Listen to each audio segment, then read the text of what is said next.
Hi, second grade. Miss Pritchard here to talk to you this week in math about financial literacy. And I'm going to be going over lending money today.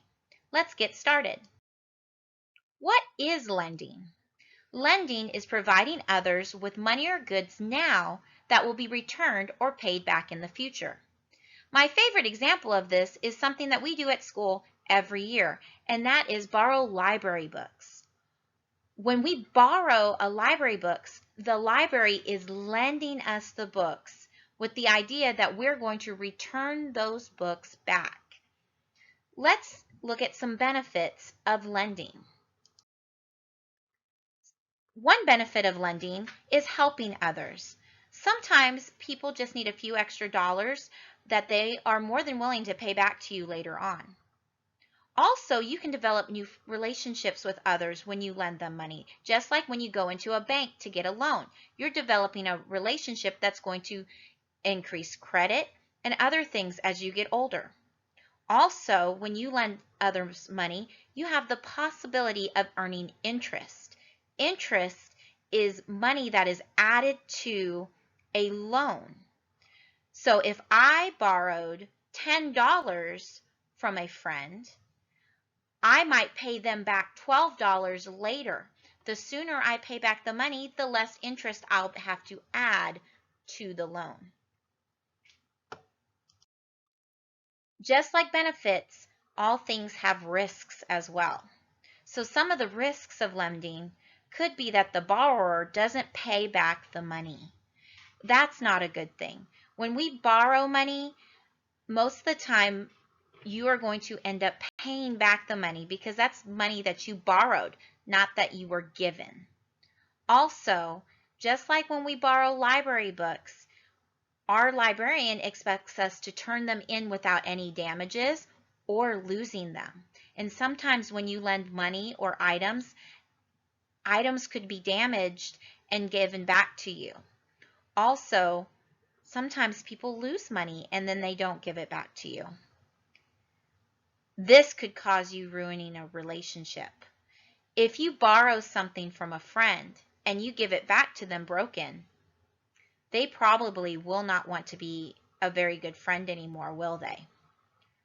Also, if you lend someone money, you might not have enough money for things that you might need in the future, especially if they don't pay you back.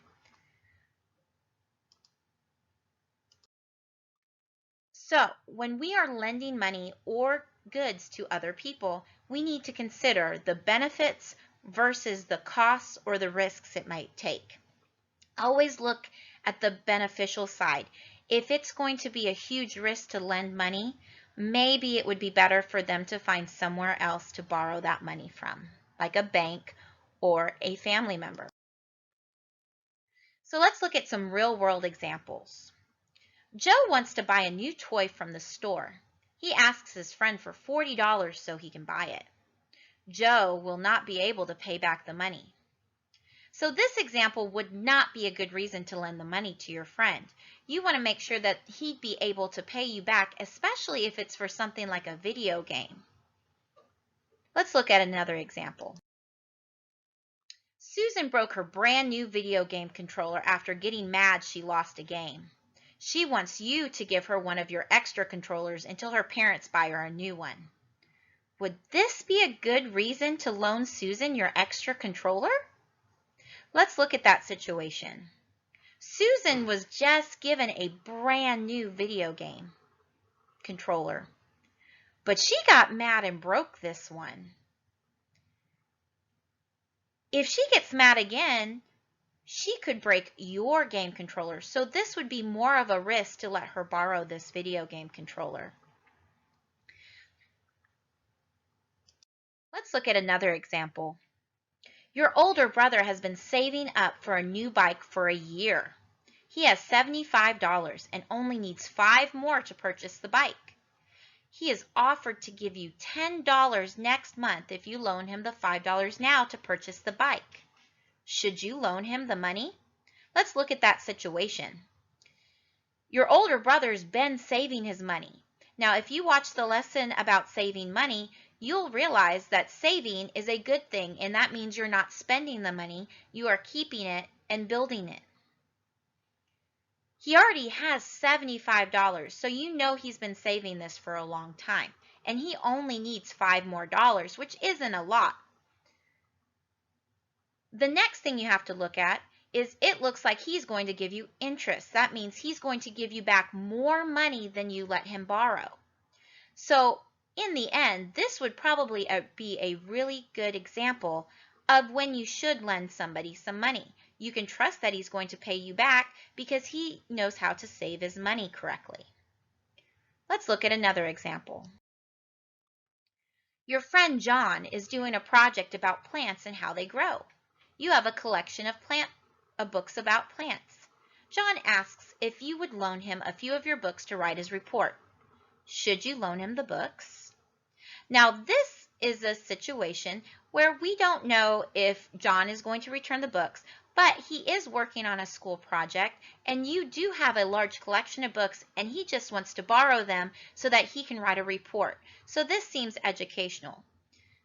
I think it would be a good reason to lend him the books, because it seems like since he's my friend, he's going to take care of my books and turn them back into me without damages. Here's another example. Your friend lost your favorite movie on DVD that you let them borrow. Now they want to borrow another one from you to watch. Should you lend them another video? Now think about it. Your friend, you've already let borrow a video and they've lost it. And now they want to borrow another one. Would this be more of a risk or a benefit for you? Most likely it would be a risk to lend them the video because they've already lost one of your favorite videos. And now they want to borrow another one. So most likely they could lose this one too. So this would be more of a risk than a benefit in your favor.